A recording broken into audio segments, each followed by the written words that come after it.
4:30. Please stand for the Pledge of Allegiance and a moment of silence after.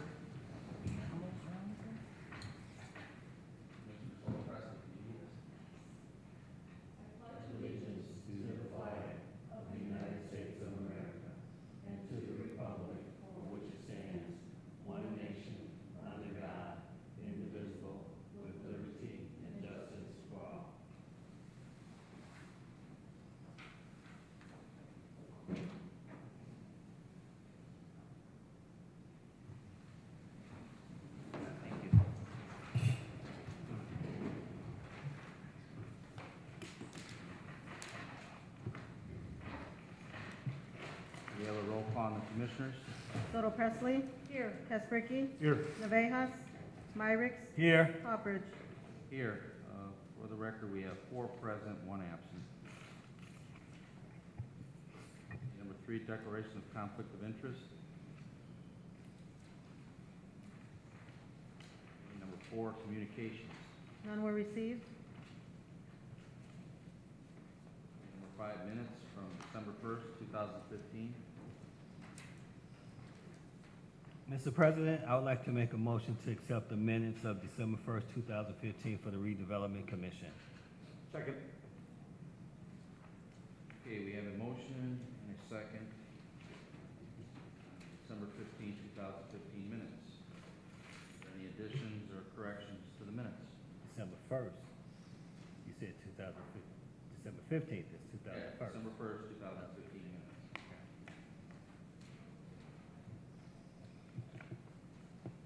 There's no questions or discussion on the minutes. Roll call. Soto Presley. Yes. Casperky. Yes. Navejas. Myricks. Yes. Hopperidge. Yes, minutes pass. 4 yes, 1 absent.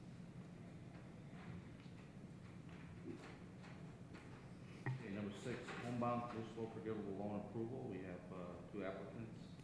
Yep, we have 2 homebound approvals today. They're both present as well. Can they come forward?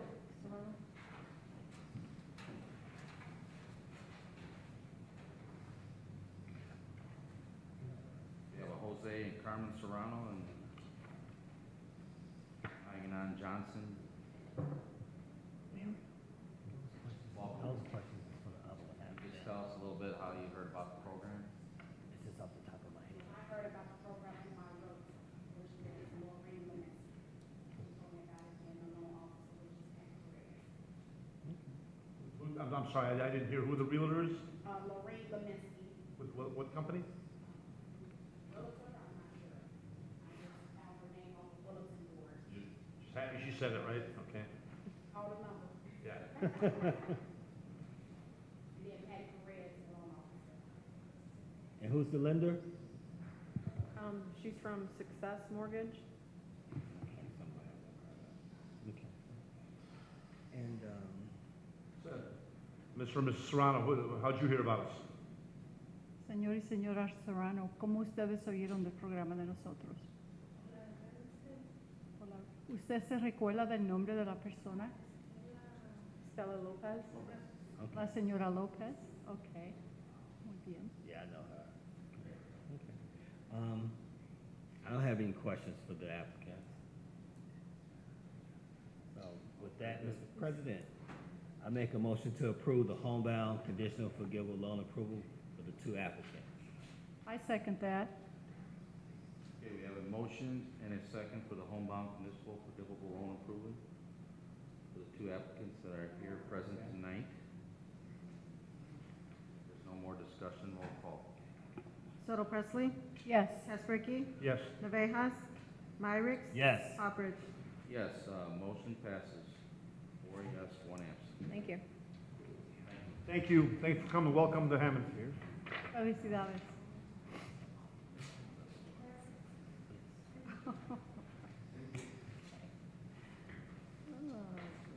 Okay, number 7, home program, conditional loan approval for Vanessa Ramos at 6616 Carolina. Yep, Vanessa Ramos is here as well. Her loan amount is going to be $47,400 for the home loan. Vanessa? Hello, Ms. Ramos. So has the loan program been explained to you? Yes. Yes. Do you understand the terms of the program?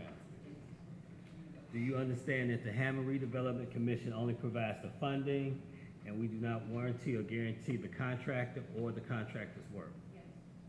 Do you have any questions for us? No? Not Very one? close. Very close. Long time coming. Okay. Okay. All right. If there's no- Mr. President, Commissioners, if there's no other questions, I move we approve this application for the home program conditional loan approval. I second that.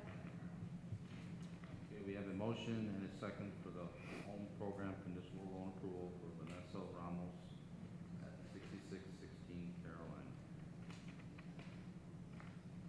Okay, roll call on it. Soto Presley, Yes. Tesbricki, Yes. Navejas, Myricks, Yes. Hopperidge. Yes, motion passes, 4 yes, 1 absent. Thank you. Congratulations. Congratulations. Merry Christmas.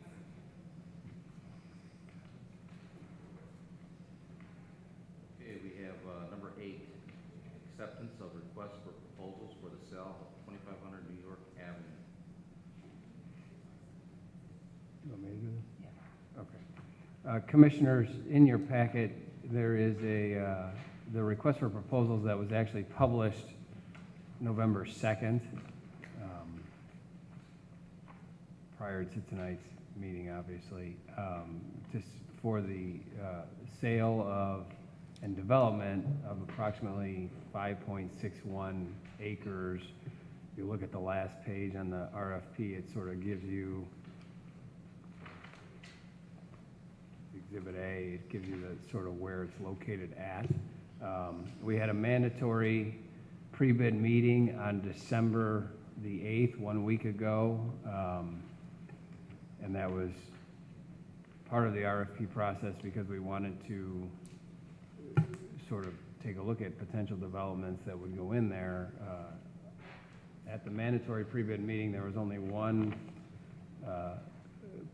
potentially interested buyer, and it was the Calumet College of St. Joseph, and I see that they are the only response that we've received, which I'll open now.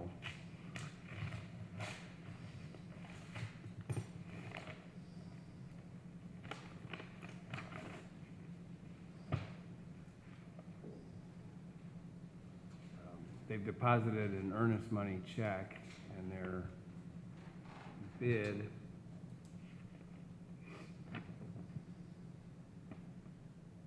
is $308,500. So, and it appears that everything's in order, including the earnest money check for $15,425. From talking to them at the pre-bid meeting, I know that they're looking at expanding or having some student housing there, and that was part of what we wanted in the RFP. Was we wanted to hear about what the proposal was going to be, but the proposal is several pages long, and I would suggest that you refer this to staff. They have schematics and a bunch of other color renderings of what they would like to put there, but I think you should refer it to staff and kind of see where we're at in a week or two. So today, are we approving the sale of the property? I don't want you to do anything today. My recommendation would be, Still go to staff? right, I mean, For further review? I would tell you that they were the only Right. qualified bidder because they're the only one that showed up at the pre-bid meeting. However, I still think, and I've not seen this, obviously nobody's seen this before today, so we need to take a look at it. And I'll hand it to Phil if you refer it to staff. There's no other questions. Mr. President, would like to make a motion to refer to staff for the acceptance of the request for the proposal for the sale of 2500 New York Avenue. I second that. Okay, we have a motion and a second to acceptance of the request proposal to sell 2500 New York Avenue for staff to review. There's no more questions, and a roll call. Soto Presley, Yes. Tesbricki, Yes. Navejas, Myricks, Yes. Hopperidge. Yes, motion passes, 4 yes, 1 absent.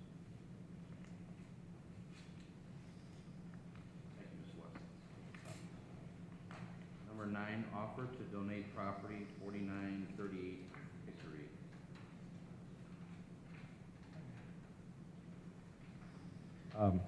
We can have Mr. Radowski come forward. This is, you're on number 9, correct? Offer to donate property? Yes. So this is for 4938 Hickory. I don't know if Dennis was going to speak to this today? I didn't intend to, I know a little bit about it. Okay. Well, you start and we'll finish. Okay, this is part of the BEP, the Blight Elimination Program that the city is partnering in. Among the partners with the program, Redevelopment Commission and United Neighborhoods, Inc. And one way they found to facilitate the acquisition of properties is for the properties to go into the name of the Hammond Redevelopment Commission, and upon time for the demolition to take place and the ownership of the property, at that point in time, it's transferred to United Neighborhoods, Inc. One of the primary reasons, I might defer to council on if I'm incorrect, is the avoidance of paying real estate taxes on properties that are going to be demolished. One of the reasons that we're doing that step. This property at 4938 Hickory was offered to the city, to the program, by legal counsel on behalf of the owner of the property. It has gone through all the due diligence that the Blight Elimination Program finds necessary, and it's somewhat detailed. It's an acceptable property for the program.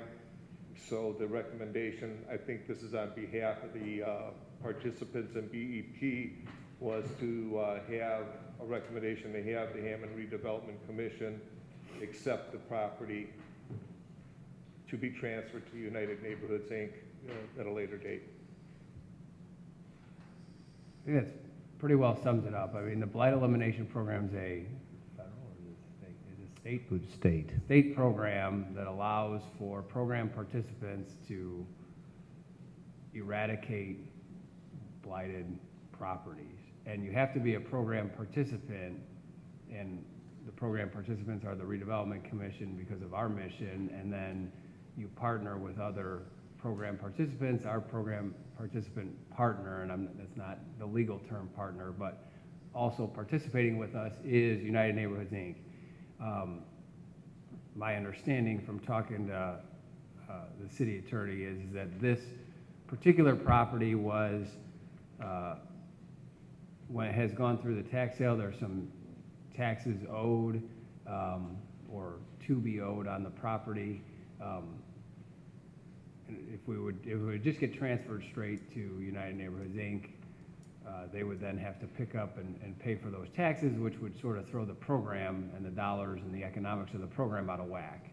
Right. But because we are a program participant and because we can petition to have taxes removed on property, it makes sense for it to be transferred to the Redevelopment Commission, let those involved with the BEP program petition for the taxes to be removed, and then we can move forward. This is a property, my understanding, and Dennis will correct me on this part, it's on the demo list, that's been on the demo list, and we certainly want to take care of it, but the first step prior to United Neighborhoods, Inc. owning the property is we've got to deal with the tax issue, and we're in a much better position to do that than them. And it has to be a program partner that owns the property, which we are.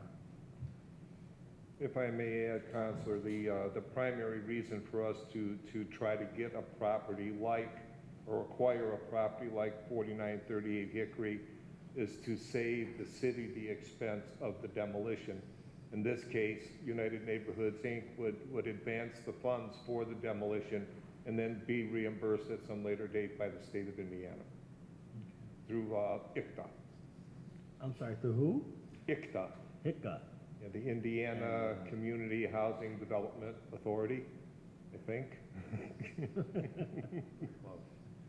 So who owns it now? We own it now? We don't. No.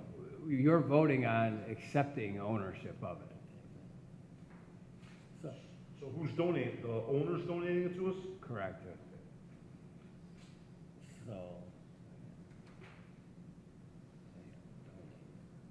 so if they donate it, then they're not responsible for the tax liens that's against it. We are, and then we deal with those. Then we deal with to have them removed.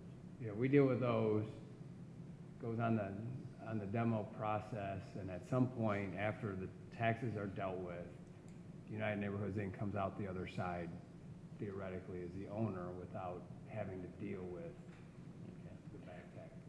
So then, is this the Indiana program that they utilize to, for communities like ours, older communities, to help with the demolition? Because I know like last year, Indianapolis, Gary, they got so many East dollars. Chicago, East Chicago. most of the cities in Indiana are participants in the program. Okay, so that is that program. Right. Okay. Then my Blight next- elimination program is the term, there's another term they use for it, Phil, but it's not I always use BEP. DEP. Yeah. And then if I may, I'm sorry, you know, we're looking to accept 4938 Hickory, but on this agreement to donate real estate, I don't see Hickory listed. No, that's actually, what you're looking at is that's for number 10. That's a separate item. It's a separate item. I'm sorry. The sheet, yeah, the special warranty deed prior to that is for number 9. I don't think I have that. Okay, that You wanna clears take a that look up. at it real quick? Thank you.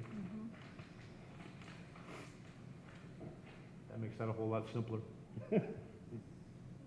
Then, Commissioners, if there's no other questions, Mr. President, I move we accept the donation of property 4938 Hickory.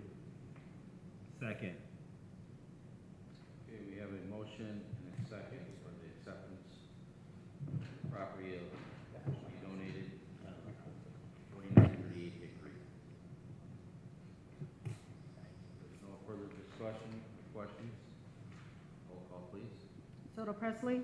Yes. Casperky? Yes. Navejas? Myricks? Yes. Hopperidge? Yes, motion passes. 4 yes, 1 absent. Okay, number 10 is approval of agreement to donate real estate from United Neighborhoods, Inc. to the Hammond Redevelopment Commission. Commissioners, this is similar to the previous item, except this is not in regards to the blight elimination program. All the properties you see on this donation list are currently owned by United Neighborhoods, Inc. In a similar scenario, there are taxes that are owed on all of these properties.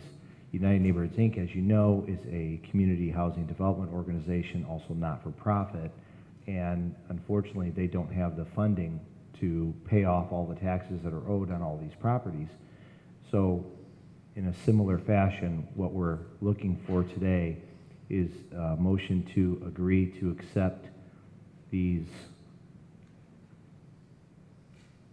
10 parcels as a donation to the Redevelopment Commission. So then we could have Dave work on the tax issue.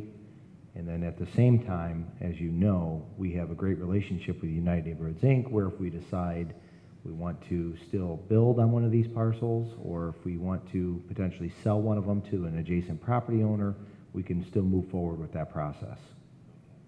And Dennis, I don't know if you have anything you want to add to that as well, as Executive Director of United Neighborhoods, Inc. The best I could research that these properties were acquired, and they were acquired 7 years ago. The purpose of which, I'd have to find the minutes from 7 years ago to determine why they were purchased, but they were purchased 7 years ago at an estimated cost of about $5,000 per property. They were not donations to United Neighborhoods, Inc., they were purchased. United Neighborhoods, Inc. had incurred the cost and the expenses of maintaining the properties, as well as, to a certain extent, the real estate taxes, until about, Bill, you might remember, maybe 3 years ago, where it was decided that they were no longer going to pay the real estate taxes and just let them go to tax sale. And they've been at tax sale, I think, twice now in 2 years, and They're not selling. they're not selling. And let me speak to that. I used to be the president of the board for United Neighborhoods, Inc. in a previous life. So when we were accepting or purchasing parcels like this, there was the thought of potentially constructing a new home or bringing in some sort of modular home for these sites. Unfortunately, after 2008, when the market really turned, it put us in a position that if we were to construct a home on one of these sites, that we were not going to make the money back that we were hoping to with the sale of the home. So, you know, a lot of the stuff that United Neighborhoods, Inc. does is based on HUD funding. HUD has a guideline that if you're going to take on a project, typically they don't want you to lose more than 20%. So if you're spending $100,000 on building a home, you should be able to sell it for $80,000. And then if you want to include soft costs and things of that nature as well. So because of that, we were never in a position, when I was with United Neighborhoods, Inc., to actually construct a home, because at the time, the numbers just didn't make sense, and we were going to end up losing a lot more than the 20%, which is why they just sat there. That doesn't mean that an adjacent property owner can't purchase one and extend their yard, or that if two of these are right next to each other, which I think there are a couple, that they couldn't be put together and looked at for a newly constructed home in the future if things change. But that's where we are at today. Is it just property, or the building is still there? I believe these are all empty. All vacant land. All vacant land? Correct. So in the future, if we donate this to the redevelopment, we take care of the tax issues, then we might, in the future, donate it back to neighborhood United? Well, it wouldn't necessarily have to be a donation back to United Neighborhoods, Inc. For example, at Parish View, where United Neighborhoods, Inc. works as the developer of the new homes that we've constructed, the Redevelopment Commission still retains ownership of the property. So we could hire UNI, for example, to construct a home or to facilitate some transfer of the land for us, something along those lines, but still retain ownership of the property. I got you. So I don't foresee us donating it back, although yeah, it could happen. But I wouldn't think that would be one of the highest probabilities. Okay. I have seen, it said, neighbor, you know, that lives next to some of these lots have acquired lots to expand their yard and stuff too, so. Well, in the end, it's really ideal, because you're seeing it, they've gone to tax sale, nobody's purchasing them. And if you want to sell it to a neighbor, they may be interested, but they're not going to pay the, you know, whatever the tax issue is, and they might think it doesn't have that value to it.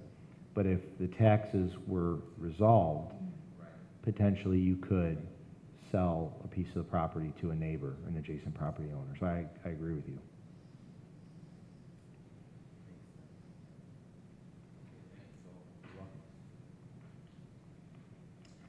And the why, but I guess I'm not understanding the difference, if it's in their cupboard or our cupboard. The taxes. The taxes. The Redevelopment Commission has, and I, you know, being on record, there's certain processes that can be taken where the taxes can be waived.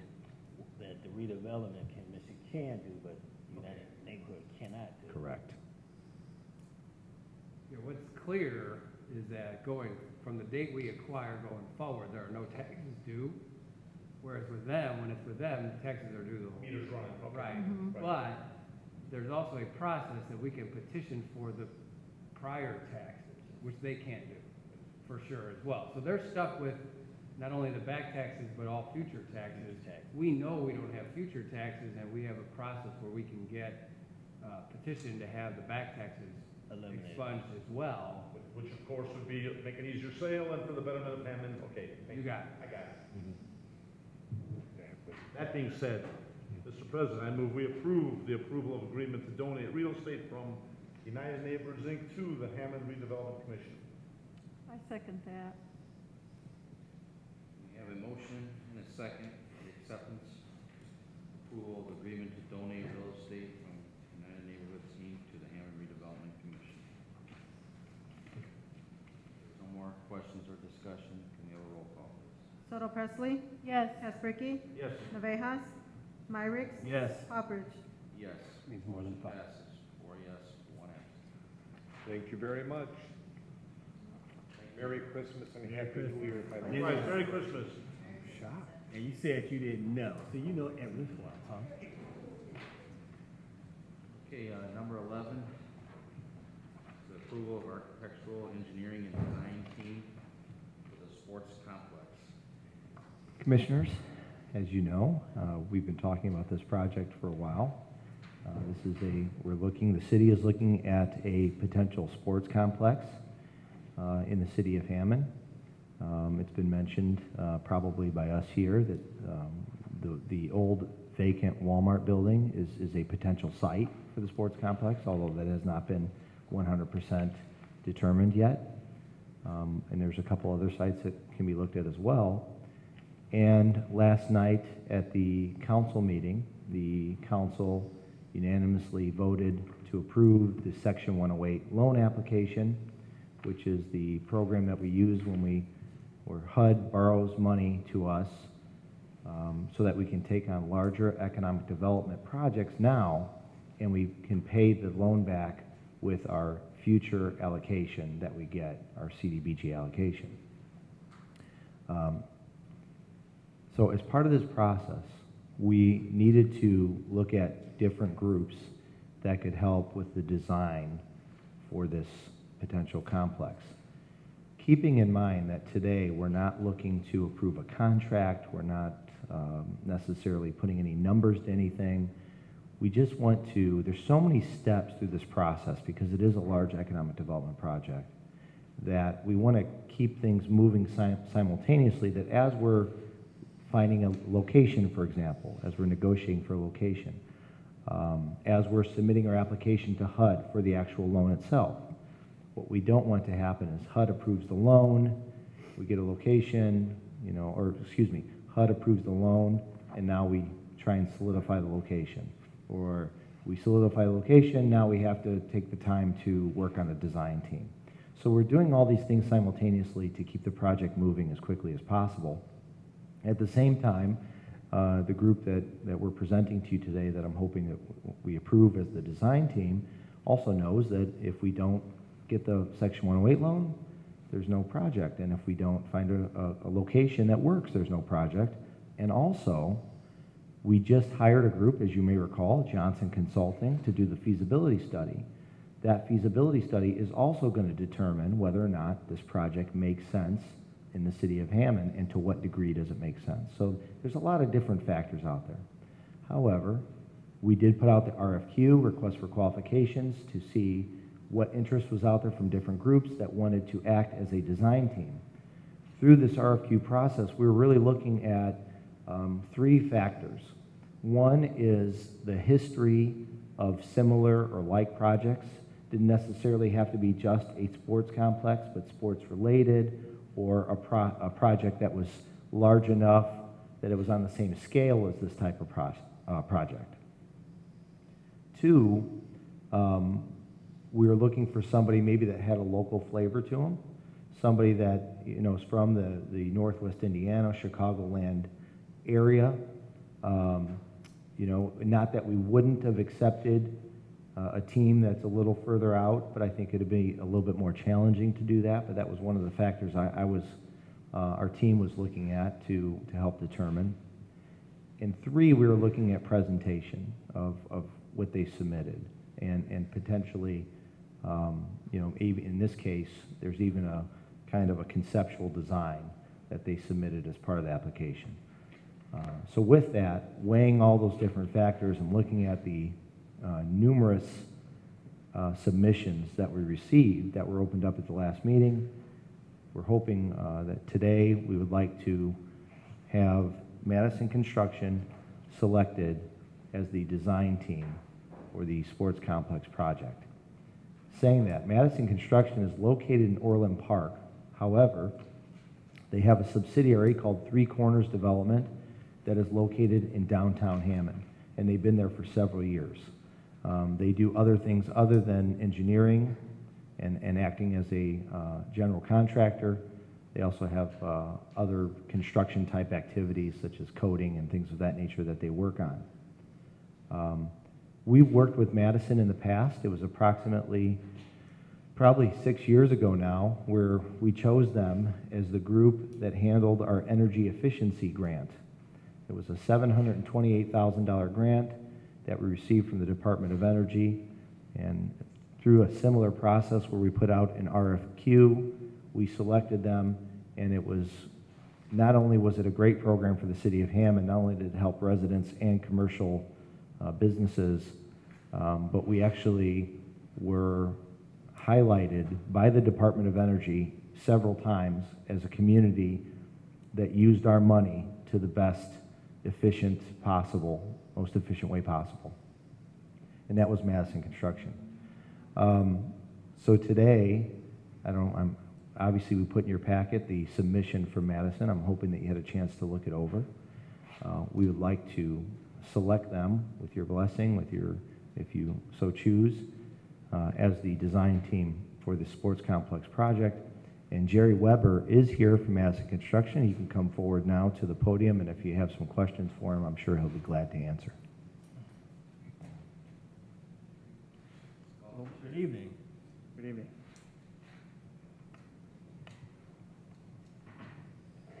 Well, it's hard to get any questions in after you get such a glowing review from our, but. And I did notice through reviewing the packet that you guys are very diversified in what you've done, from Bronzeville to O'Hara Field to, it looks good on paper. And since they highly recommend you because of your past endeavors, I really don't have any questions personally. I don't know if anyone else has. I'd just like to comment on the cover. I know it's preliminary, but it's a very good drawing there. Has potential there.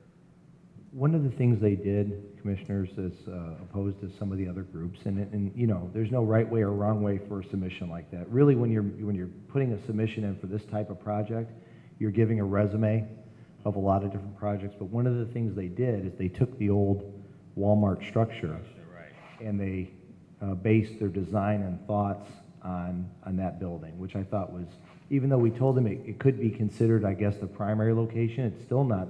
We still do not have an actual agreement in place, but they took the extra time to, with that type of building itself, because there's a lot of columns in that building, to present something to us that they think could be feasible at this site, and we really like that they did that.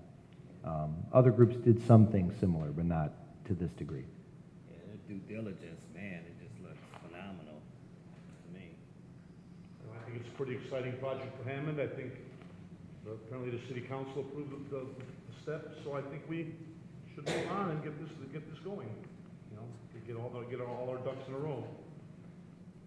Yep, and again, I'll just reiterate, there won't be any, at this time, we don't have a contract necessarily. We're selecting them as the team, and there's going to be these other factors that have to get determined, and hopefully things will keep moving along, and if the feasibility study comes back the way we think it will, we'll be moving forward with a very exciting project in Hammond.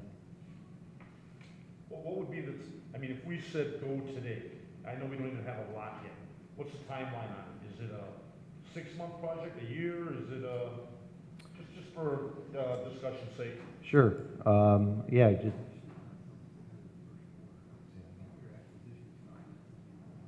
Yeah, we obviously this would be guesstimated, but I'll tell you this. First of all, with the council approving the Section 108 application last night, we submitted it today.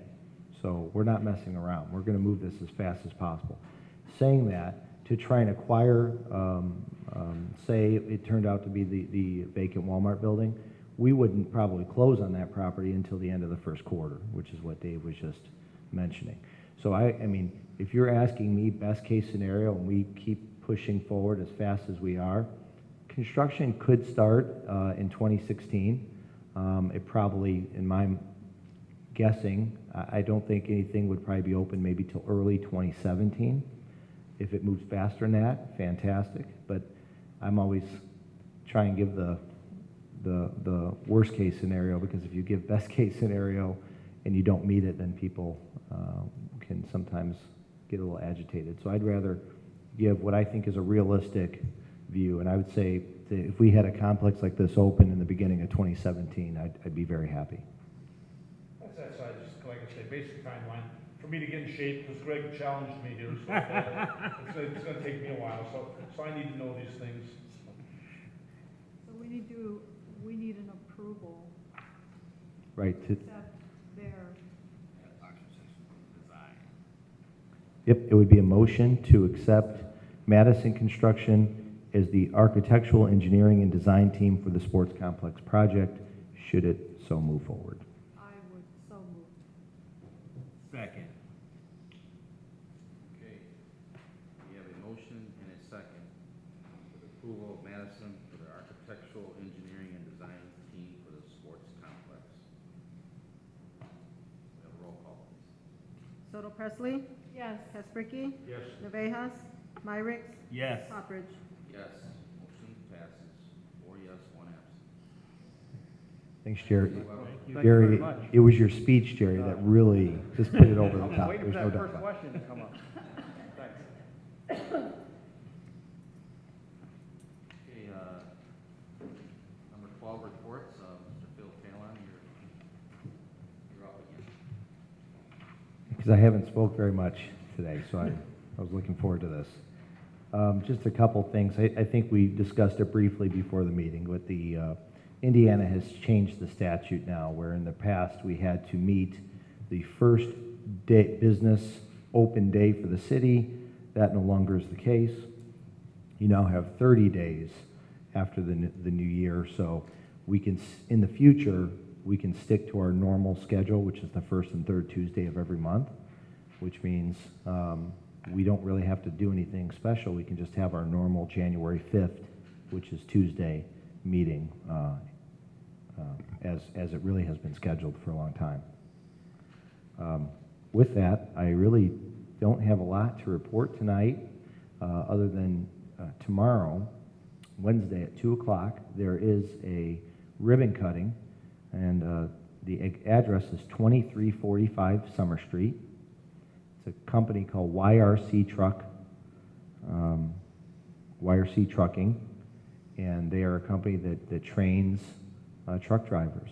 And apparently, through this process, I've learned that there's a great need for truck drivers in that industry right now, and that it's actually a pretty well-paying job as you work your way up and do well in the industry. So we're excited that they're opening up a place in Hammond. I hope you can come tomorrow at 2 o'clock, if you can stop by. Besides that, I just want to wish the commissioners a very Merry Christmas and Happy New Year to you and yours. You as well. Thank you. I do have a question for you, though. Yes, sir. So, going back to the, this sports complex, so if we happen to build it there, do you think that would have a positive effect on the Woodmar shopping center, the old, because I know at one time they were talking about raising the Carsons and rebuilding it. Do you think if we were able to do this project that would help revitalize that area? Yeah, I mean, without getting too long-winded, because I tend to do that. Carson's was looked at for the Walmart building. There was a developer that was trying to move Carson's in there, and just being straightforward, the numbers just didn't work. It wasn't anything to do from the city side. It was the developer himself, with the deal that Carson's was asking for. They just couldn't get anything finalized without what I will call a significant incentive from the city of Hammond. So it just didn't work out.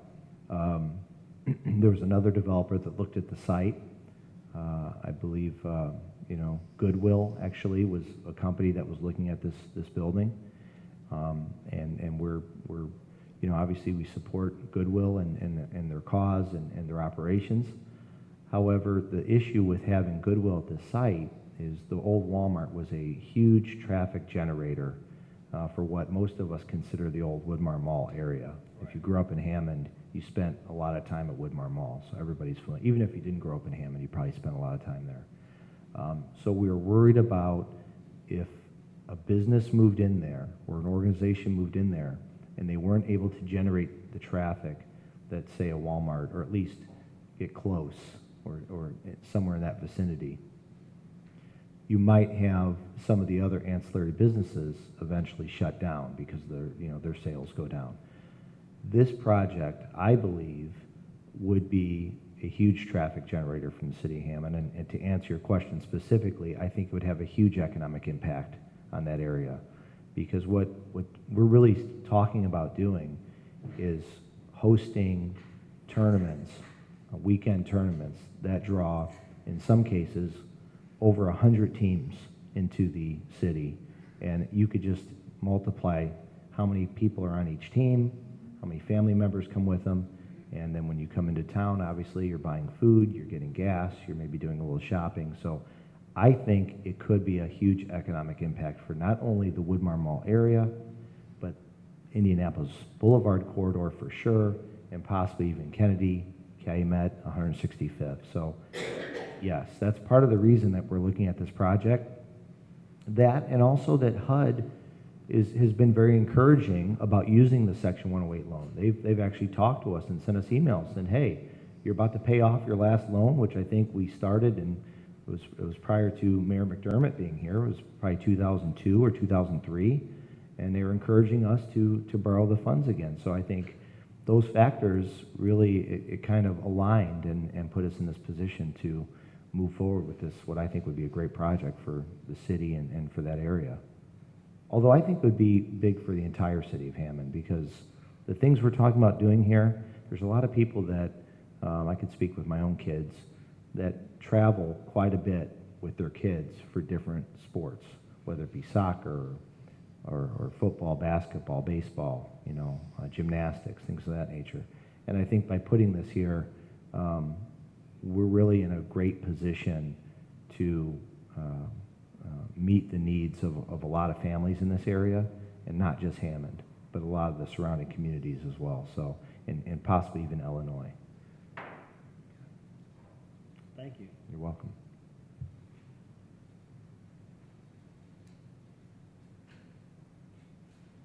So reports. Number 13 are bills.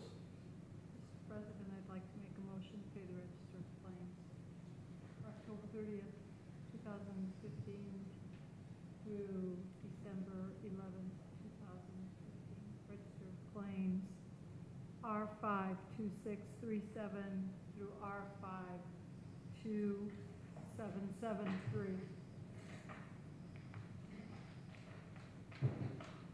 Second. Okay,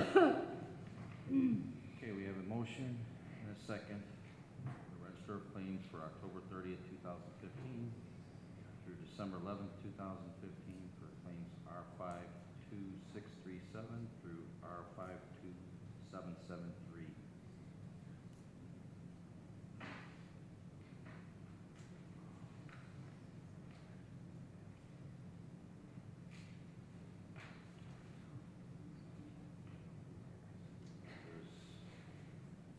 Questions or discussion on these claims? Can we have a roll call in?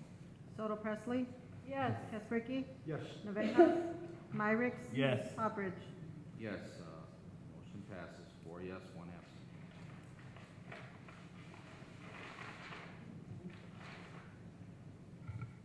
Okay, number 14, new and unfinished business. I got a general question. I don't know if, going through some old notes or whatever, I saw that 18th Street Brewery was gonna, I don't know, it was a ribbon cutting on December 18th. Anybody remember that discussion? Is that still on, or is it or where are they in their progress? Or I guess I don't know where to go with that one. No, I'm glad you asked, actually. I'm glad you brought that up. The 18th Street grand opening has been delayed, and it had to do with some sort of permit that they needed, a federal permit for distribution of alcohol. So it has nothing to do with the city of Hammond. If you drive by the site, you'll see they're I wasn't implicating that it did, but Oh, no, yeah, no, I understood the question. I'm glad you brought it up because I received an email just today from somebody saying, is the beer festival still this weekend? Because with the grand opening of 18th Street Brewery, in correlation with that, we're also having a beer festival. And so I'm glad you brought it up so that if anybody is watching, Right now, it's scheduled that they'll probably open at the end of January, and that is subject to change based on, you know, things that are out of our control that really 18th Street has to handle. But whenever they open, and when I do get the date, we are going to reschedule the beer festival for the same time of the grand opening, and they also are going to still have a beer release at the same time of the grand opening. So once I get that new date, I will convey that to everybody, because I really think that's going to be a very exciting event in downtown Hammond that a lot of people are looking forward to. So I'm glad you asked that. I completely forgot. Okay, thank you for that update. There's no further new and unfinished business, and number 15, public comment is now open. You have 3 minutes. You can come forward and speak.